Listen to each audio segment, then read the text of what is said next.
In other words, the arena, right boys? And there we are in the underground arena where sand flies and it's face to face, forehead to forehead.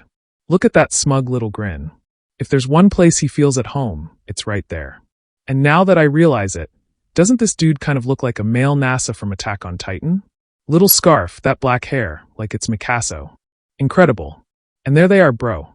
In the crowd in the madness of the fights. Ryu of course already says he must be thinking something weird, because this must be the wrong place. But the madman says, no way. This place is perfect. Man, the guy's biting someone's shoulder. But then Bam gets cannon punched in the mouth. It's pure brawling. No rules here, bro punches to the ribs, bites wherever you can get him. It's chaos. The crowd's cheering, loving it. While Ryu is horrified and our boy is celebrating. The fight level was better than he expected. He thought it'd be a bunch of amateurs, but turns out they're not so bad after all. Then Walmart Euro Hammer comes running in and lands a solid one on the big guy. The guy suffers for a second. Actually more than a second because he gets hit with a whole combo.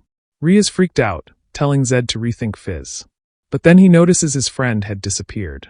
Everyone in the audience is panicking. Bro, Hammer has blood on his hands. But look who's standing there holding his arm. It's Masa. Wait, I mean Zed telling him to go a little easier. Walmart Yujiro is standing there confused, bro. Of course, Ryu already thinks the guy lost his mind. And the girls in the crowd think this is the modern world, asking the ref if he got paid to let someone die.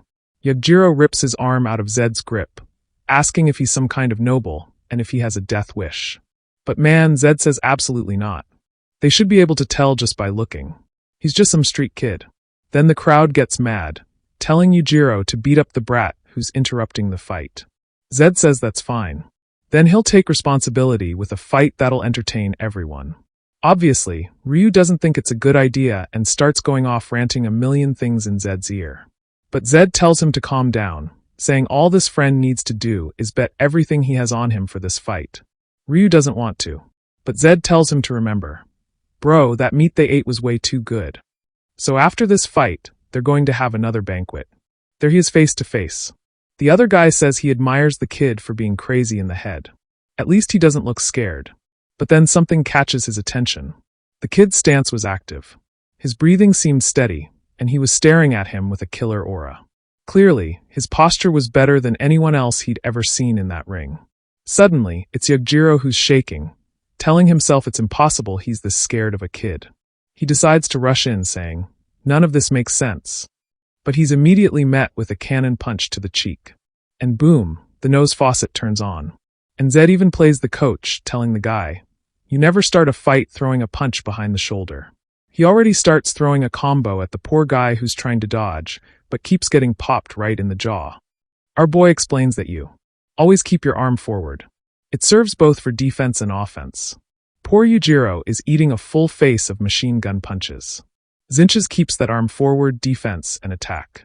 Yujiro's face is getting all swollen up while Ryu has his eyes shut praying, and he slowly opens them just in time to see the poor fool already kneeling in the dirt. Meanwhile, Maso's over there all smug smiles. Hub bro Ryu can't believe it, but I don't know how he can't believe it. Did he not see Zed beat down a prison full of people? Poor Yujiro man. He's trying to open his eyes seeing blurry shapes. He can't believe he's about to lose to a kid like this right in front of everyone. He tries one last punch, but Zed dodges with ease and goes full beat down again.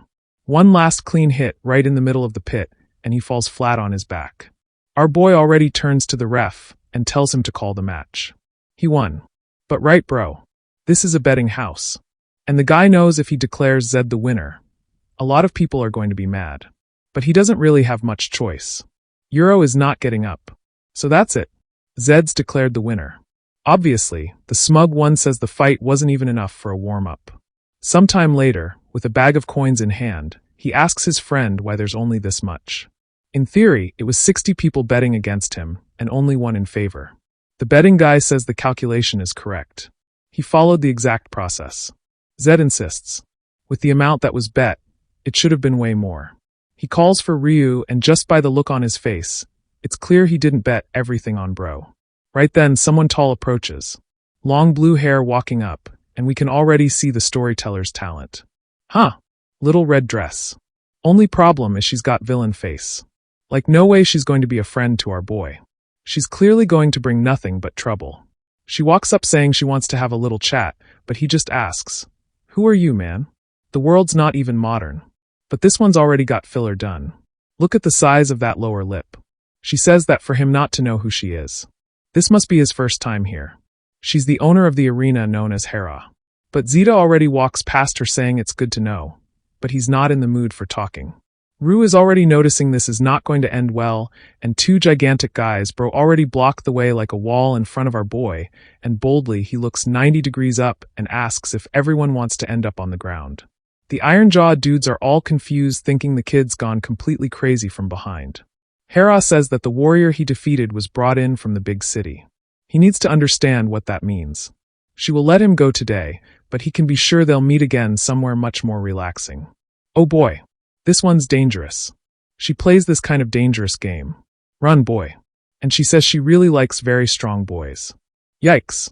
Looks like he slipped away just fine though, because there we are the next day at a bar, and R's exhausted saying that Zed's crazy in the head for acting that confident in front of that woman. He has to understand she runs that whole place. Our boy though says she just seems like an old fox addicted to money. Ryu says he's right about that. She is known as the fox around here, meaning she probably tried to get close to him to gain some kind of advantage. But man, it's not the first time Zed's been seen as a genius. As soon as he started getting famous and winning a bunch of fights, a million calls started coming in. Everyone offering contracts and endless options. Back then, he was a bit more naive and got scammed several times. But by sheer luck, he found his manager, the one who made him a champion. Obviously, all of that taught him very clearly what it takes to reach the top. Since he called her an old fox for her wisdom, soon they'd find out who was really wiser. The fancy meat they ordered is served. Ryu already wants to dig in, but our boy tells him to wait. Clearly, they were being scammed. This was far from the quality they'd ordered. This wasn't that ultra-rare steak. Otherwise, they wouldn't be able to serve it to everyone in the bar. Ryu says, "Whatever. I'm hungry." Once the steak hits your belly, it's all the same. But Zed says, if they paid for a birdie steak, that's exactly what they're going to get.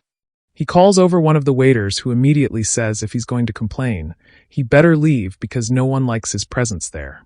Zed completely ignores what the guy said and just says, "This steak is fake. You'd better bring the real one before complaining about me." The waiter asks if he's lost his mind. Our boy tells him to call the boss,